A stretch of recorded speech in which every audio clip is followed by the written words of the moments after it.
For 3 hours Phileas Fogg wandered about the docks, with the determination, if necessary, to charter a vessel to carry him to Yokohama, but he could only find vessels which were loading or unloading, and which could not therefore set sail.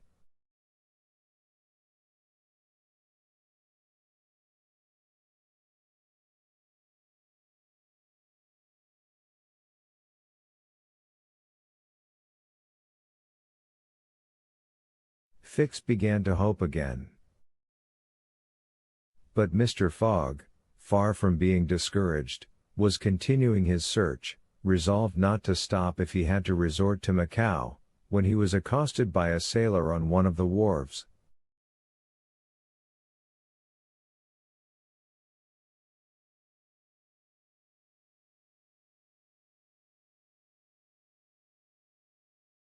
"Is your honor looking for a boat? Have you a boat ready to sail?" "Yes, your honor, a pilot boat, number 43, the best in the harbor."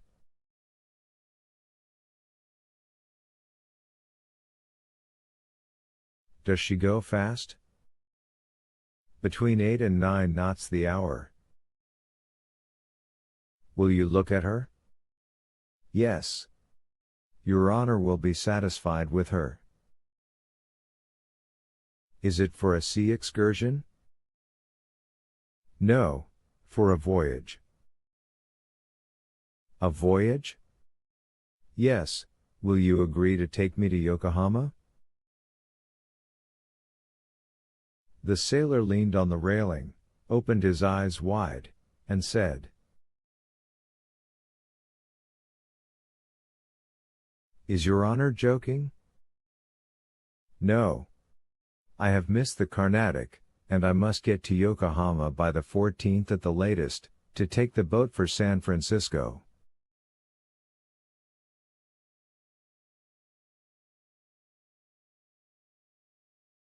"I am sorry," said the sailor, "but it is impossible. I offer you £100 per day, and an additional reward of £200 if I reach Yokohama in time."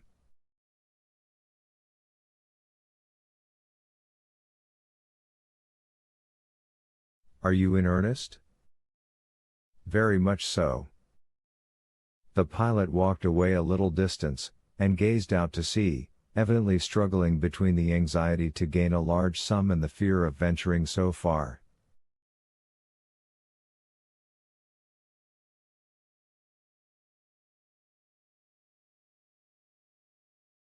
Fix was in mortal suspense. Mr. Fogg turned to Auda and asked her, "You would not be afraid, would you, madam?" "Not with you, Mr. Fogg," was her answer. The pilot now returned, shuffling his hat in his hands. "Well, pilot?" said Mr. Fogg. "Well, your honor," replied he, "I could not risk myself, my men, or my little boat of scarcely 20 tons on so long a voyage at this time of year."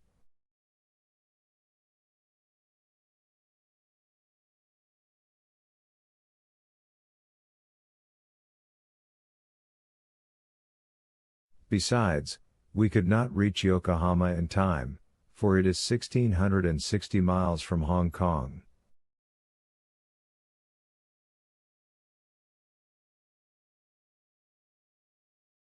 "Only 1,600, said Mr. Fogg. "It's the same thing." Fix breathed more freely. "But," added the pilot, "it might be arranged another way." Fix ceased to breathe at all. "How?" asked Mr. Fogg. "By going to Nagasaki, at the extreme south of Japan, or even to Shanghai, which is only 800 miles from here."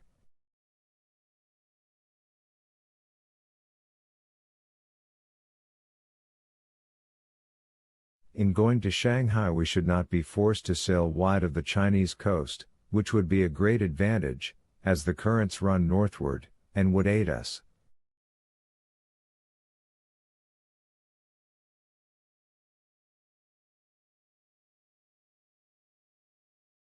Pilot, said Mr. Fogg, I must take the American steamer at Yokohama, and not at Shanghai or Nagasaki.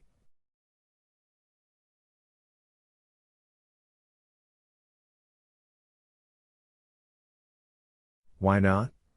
Returned the pilot. The San Francisco steamer does not start from Yokohama. It puts in at Yokohama and Nagasaki, but it starts from Shanghai.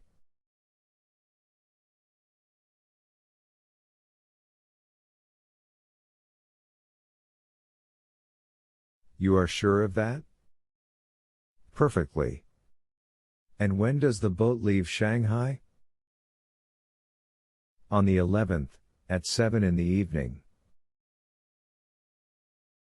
We have, therefore, 4 days before us, that is 96 hours, and in that time, if we had good luck and a southwest wind, and the sea was calm, we could make those 800 miles to Shanghai.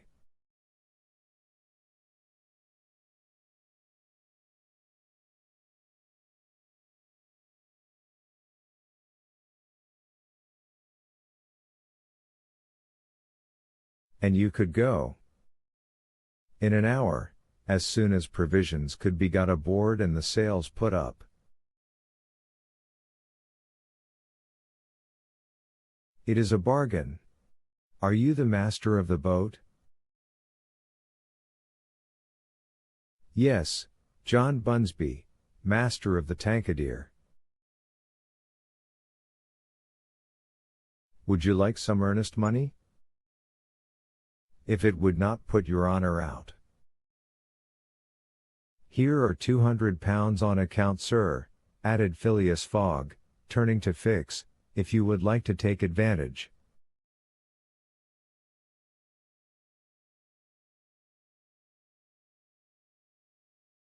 Thanks, sir, I was about to ask the favor. Very well. In half an hour we shall go on board. But poor Passepartout? Urged Ouda, who was much disturbed by the servant's disappearance.